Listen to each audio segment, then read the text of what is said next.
कांग्रेसर कर्मी सम्मिलन कांग्रेस दलर कर्मी सम्मिलन में जोगदेले बालेश्वर सांसद प्रार्थी श्रीकांत जेना और नीलगिरी विधायक प्रार्थी अक्षय कुमार आचार्य बाहानगा ब्लॉक खंतापड़ा पंचायत चंदर पोखरी ठारू निजर बहु समर्थकों सहित उभय विधायक प्रार्थी और सांसद प्रार्थी एक विराट शोभायात्रा बाहरी आसी पहुंची कालीमंदिर यात्रा पड़िया ठारे पर कर्मी द्वारा आयोजित एक साधारण सभा जोग देते उभय विधायक प्रार्थी और सांसद प्रार्थी ए सभा बसंत महापात्र सभापतित्व करते मुख्य अतिथि श्रीजुक्त जेना पुष्पगुच्छ दलीय उत्तरीय दे स्वागत संबर्धना पर सभा कार्य आरंभ होता निजर अभिवादन में श्री जेना बीजेडी और बीजेपी उपर प्रबल बर्षि बहुत परिमाण आज सुजोग आसी जो भाव में निर्वाचन मंडल पुराणा निर्वाचन मंडल जनसाधारण अंचल विकास करें 55 कहते जो भाव में डेभलपमेंट नीलगिरी औपदा फतेपुर पर्यटन जो रास्ता से पदरे चलिकी जीवन स्वप्न थिला मधिया दंडा ना परिचित था से रास्ता नीलगिरी टाउन रु फतेपुर अंचल पर्यंत बण भर रास्ता संजोग कर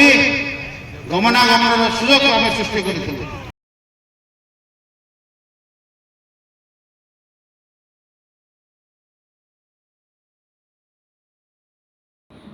अधारे कार्य को कांग्रेस क्षमता को आसिले संपूर्ण हेबे बोली उपस्थित जनसाधारण निकट में प्रतिश्रुति देते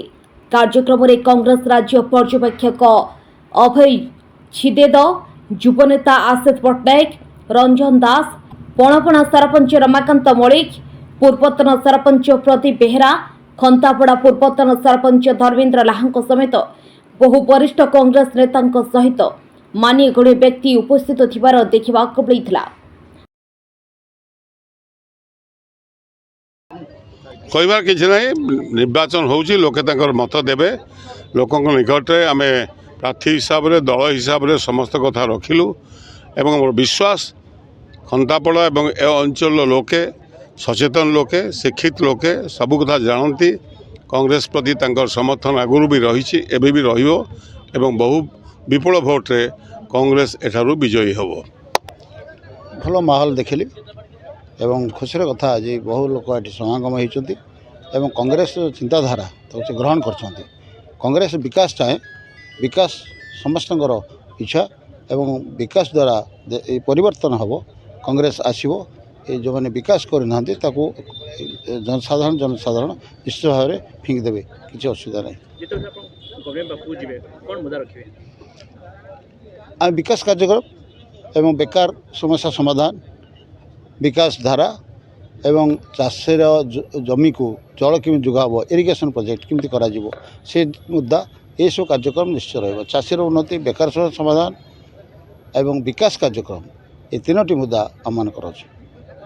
खंतापड़ारू महेश बलिंग रिपोर्ट अपराह्न लाइव।